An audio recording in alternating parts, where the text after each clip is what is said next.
Good morning everyone. आज हम पढ़ेंगे NCERT subject ENV class third chapter number 3 water O water. यहाँ पे हमें पोएम दी गई है जिसका टाइटल है water. I will wash my face with water said Munna to his nani. Munna नाम का लड़का अपनी नानी से कहता है कि मैं अपना फेस पानी से धोता हूँ। We all quench our thirst with water. We are all alive because of water. Water has been with us for ages. Its story can fill so many pages.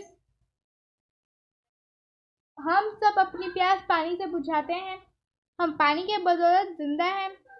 ये सदियों से है। पानी सदियों से है हमारे साथ। और अगर आप इसकी स्टोरी लिखते हो तो ये बहुत सारे पन्ने भर देगा, क्योंकि इसके बहुत सारे इम्पोर्टेंस होते हैं। Somewhere it is dew, somewhere it is snow. Steam is also water, as you know. Water has forms so many. That is what says my nanny. कभी वो ओस की बूंदों के रूप में होता है तो कभी बर्फ के रूप में। जैसा कि आप जानते हैं, भाप भी पानी के रूप में होता है, पानी ही होता है। Water has forms so many. उसके बहुत सारे रूप है, पानी के बहुत सारे रूप है, ऐसा मेरी नानी ने कहा। The river flow, the waterfalls sing, and water swells in lakes and springs. नदी बहती है, उसमें जो पानी होता है वो गाते हैं, और जो लेक्स यानी कि पॉन्ड, लेक्स यानी कि तालाब, वो उसमें जो पानी होता है वो पूरा फूल जाता है जब मौसम किसका आता है, स्प्रिंग का।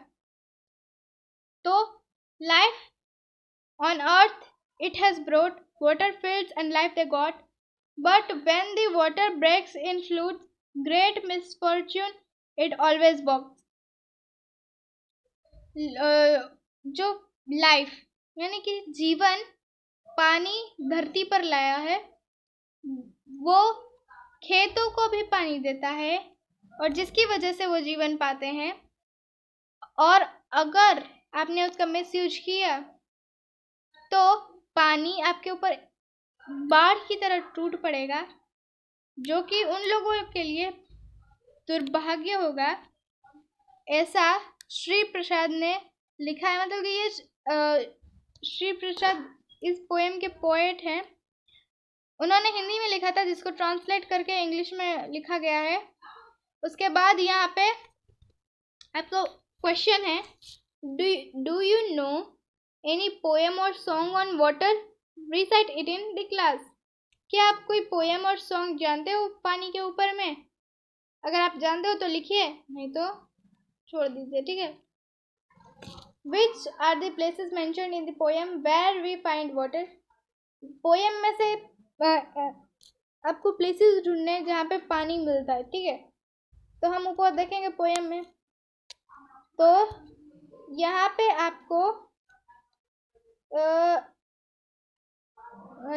जो प्लेसेस है, जगह है, वहाँ पे पानी मिलता है। तो कौन कौन सी जगह है? यहाँ पे रिवर है, यहाँ पे वाटरफॉल है, यहाँ पे लेक है, और यहाँ पे स्प्रिंग है। ये जो 4 जगह हैं, यहाँ पे पानी मिलता है।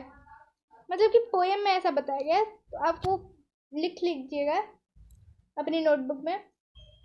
टिक the activities for which water is needed. यहाँ पे नीचे बॉक्सेस दी गए हैं, 9 बॉक्सेस है, और इनमें से कुछ एक्टिविटी ऐसी है जिसमें कि पानी का यूज़ होता है, और कुछ एक्टिविटी ऐसी है जिसमें कि पानी का यूज़ नहीं होता है। तो जो इसमें पानी का यूज़ होता है उस पर टिक करना है, ठीक है। तो हम देखते हैं।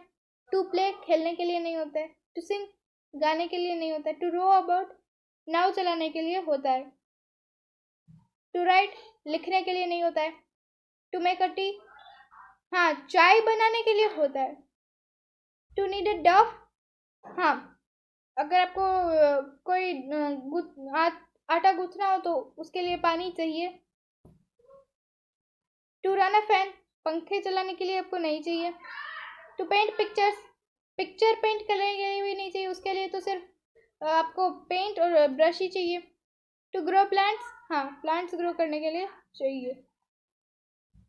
इतना हो जाए। फिर नीचे नेम एनी 4 एक्टिविटीज विच, ऐसे 4 कामों के बारे में बताना है जो कि यहाँ पे हिंट दिया हुआ है उसके ऊपर से।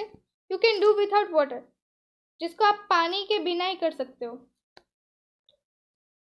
तो बहुत सारे हैं, जैसे कि आप खेल सकते हो, गा सकते हो, लिख सकते हो, पंखे चला सकते हो। तो यहाँ पे लिखते हैं, ठीक है। तो टू प्ले, टू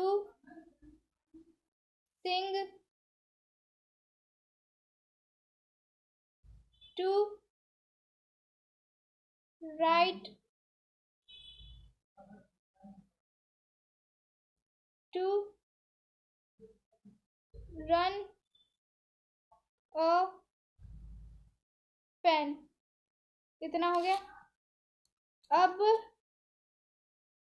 नीचे हमें क्या दिया हुआ है, you can not do without water, पानी के बिना आप 4 काम जो कि आप नहीं कर सकते पानी के बिना। तो कौन कौन से, आप कपड़े नहीं धो सकते हो, चाय नहीं बना सकते हो, प्लांट ग्रो नहीं कर सकते हो, हाउस नहीं क्लीन कर सकते हो। तो किस तरीके से हम लिखेंगे कि आप, पहले हम लिखेंगे टू मेक टी,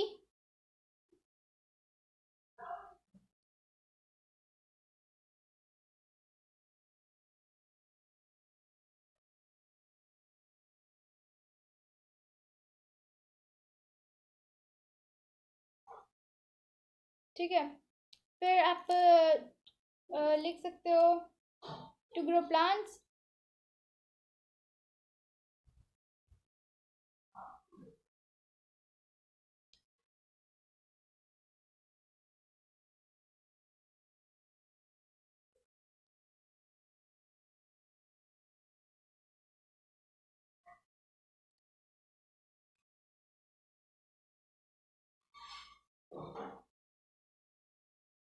फिर to make tea, to grow plants, और फिर आप लिख सकते हो टू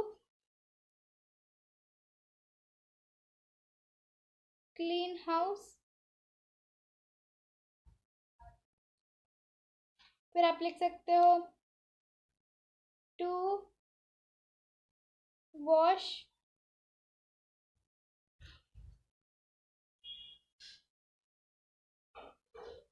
क्लॉथ्स।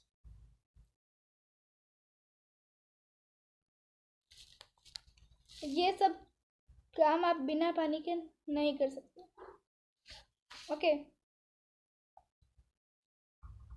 फिर नीचे वाटर मोर और लेस, पानी कम या सॉरी ज़्यादा या कम। Arrange the following on the basis of the amount of water that is needed for each of the activities. Begin with the activity that needs the water most water. यहाँ पे बोला गया है कि आपको अरेंज करना है, जो यहाँ पे एक्टिविटीज़ दी गई है, यहाँ पे नीचे एक्टिविटीज़, उन सबको अरेंज करना है। और हमें यहाँ पे बोला गया है कि जिसमें ज़्यादा पानी का यूज़ होता है, ज़्यादा से लेकर कम पानी तक का, पहले ज़्यादा का लिखना है जिसमें ज़्यादा यूज़ होता है, फिर उससे उससे कम, फिर उससे कम, फिर उससे कम, और सबसे लास्ट में सबसे कम, इसमें कि सबसे कम पानी का यूज़ होता है, ओके। तो चलो हम अब लिखना शुरू करते हैं। मैं लिख के यहाँ पे नहीं बता रही हूँ, मैं यहाँ पे टिक कर के बता रही हूँ, और आप उसको रीअरेंज करके लिख दीजिएगा। जैसे कि सबसे ज़्यादा होता है टू वाटर द फील्ड्स, खेतों में पानी डालने में बहुत ज़्यादा पानी यूज़ होता है, तो ये फर्स्ट नंबर का हो जाएगा। फिर second to clean the house, उसमें भी बहुत ज़्यादा पानी का यूज़ होता है। फिर थर्ड आप अगर ले लो तो टू बाथ, और नहाते समय बहुत पानी का यूज़ होता है, थर्ड। फोर्थ टू ड्रिंक, हमें एक दिन में 8 लीटर मोस्टली पीना चाहिए पानी, तो उसमें भी 8 लीटर पानी ख़त्म हो जाता है। और लास्ट में टू नीड अ डॉग, अगर आप 5 आदमी का भी बना रहे हो ना तो बहुत ही कम पानी यूज़ होता है। टू नीड अ डॉग यानी कि आटे को गूँथने में पानी ज़्यादा नहीं लगता है, तो ये 5th। ओके, तो आप इस तरीके से रीअरेंज करके लिख सकते हो, पहले ये, फिर दूसरे में ये, तीसरे में ये, चौथे में ये, और पाँचवें में to need the dog. Okay, फिर नीचे आप देखोगे वाटर फ्रॉम वेयर,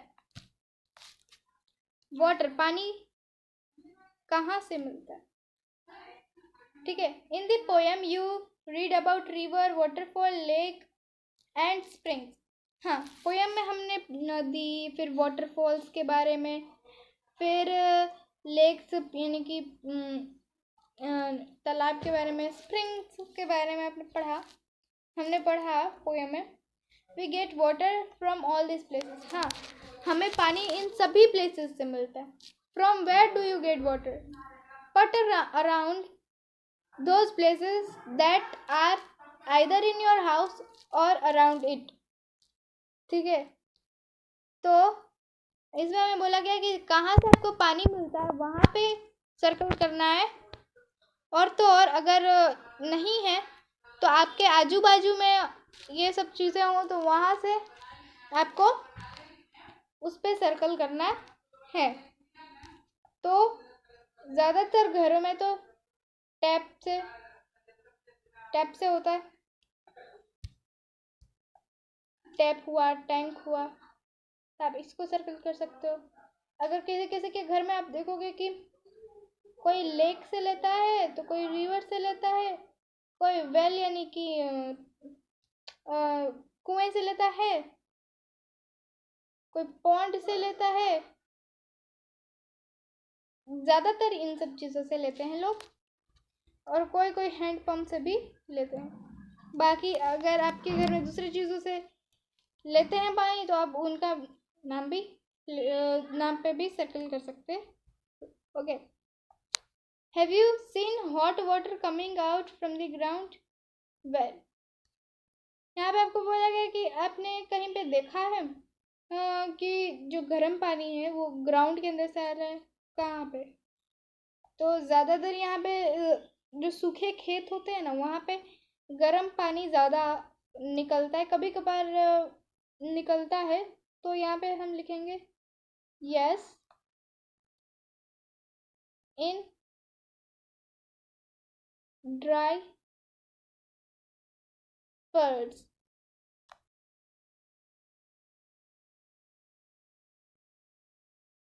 ओके, फिर नीचे आपको क्वेश्चन है, does any river flow through your village और city? If yes write its name. यहाँ पे पूछा गया कि आपके विलेज, गांव या तो आपके शहर से कोई नदी गुजरती है, हाँ तो आप लिख सकते हो, लेकिन अगर नहीं तो आप नहीं भी लिख सकते हो, ठीक है, ये आपके ऊपर निर्भर है। Do you know the names of any reverse? Right their names. आपको आपके पास मतलब आपको कोई भी रिवर के नेम याद है तो उसमें से कुछ रिवर के नेम आपको यहाँ पे लिखने हैं। चलिए हमको लिखना है तो हम लिखते हैं। बहुत सारे रिवर्स है, जैसे कि गंगा, यमुना,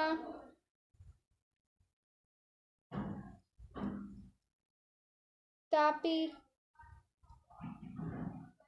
फिर आप लिख सकते हो गंगा, यमुना, तापी, ब्रह्मपुत्री,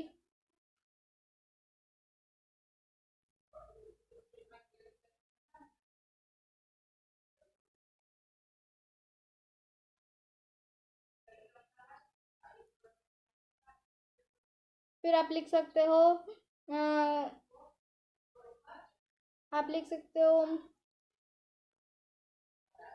नाइल, वो भी एक नदी है, लॉन्गेस्ट रिवर है नाइल नदी। ओके, तो आप 5 या 6 लिखोगे तो चलेगा। फिर आपको क्वेश्चन पूछा गया है यहाँ पे, at home where do you get drinking water from. हमें पूछा गया है कि आप कहाँ से पीने का पानी पीते हो। ठीक है, तो कोई कोई पीते हैं घड़े से, मटके से, तो कोई कोई पीते हैं फिल्टर से। तो आप जहाँ से भी लिखो, मैं दोनों लिख देती हूँ, फिल्टर, और फिर आप लिख सकते हो घड़े को कहते हैं पॉट। ओके, फिर दूसरा है, do you have to go far to get water, how much time does it take to bring the water.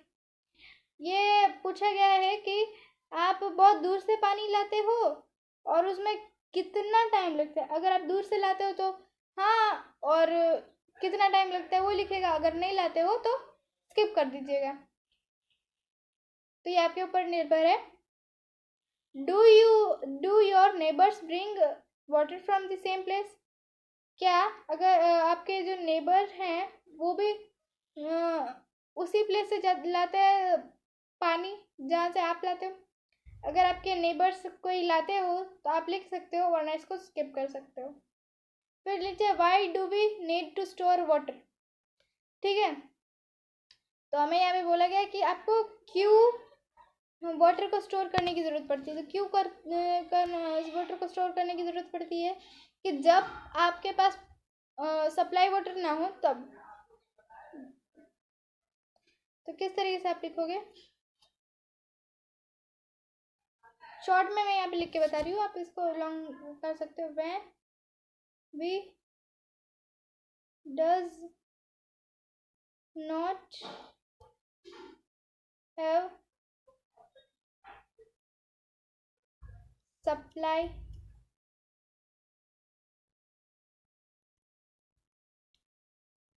Water,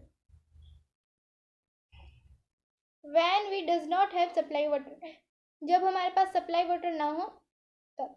okay, ये हो गया। फिर दूसरा, who फेचेस and stores water in your house. आपके घर में कौन पानी लाता भी है और स्टोर करके रखता भी है। ठीक है, ज़्यादातर तो अगर बड़े भाई बहन हो आपके घर में जो कि स्टोर करते हो तो आप वो लिख सकते हो। अगर दादा दादी स्टोर करते हो तो आप वो लिख सकते हो। और अगर आपके घर में पेरेंट्स स्टोर करते हो, ज़्यादातर नॉर्मली पेरेंट्स ही स्टोर करते हैं, तो आप यहाँ पे पेरेंट्स भी लिख सकते हो इस टाइप से। ठीक है, कौन स्टोर करता है और कौन पानी लाता है वो लिख सकते हो। फिर are there certain people who are not allowed to take water from there.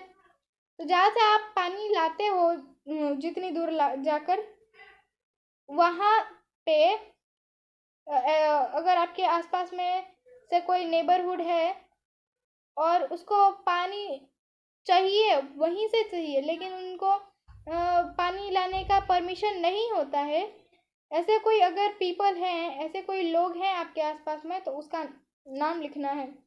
नाम नहीं, हाँ है या नहीं, बस इतना लिखना है। ठीक है, तो आज के लिए बस इतना ही। ये था पार्ट 1, और पार्ट 2 आपको अगले वीडियो में मिल जाएगा। अगर आपको वीडियो अच्छी लगी हो तो please like, share and subscribe कर दीजिएगा। और वीडियो पर अगर नए हो तो प्लीज़ सब्सक्राइब कीजिएगा। और कोई भी क्वेरी हो तो प्लीज़ कमेंट में आप बता दीजिएगा। Okay, very very thank you. Okay bye, मिलते हैं एक नई वीडियो में।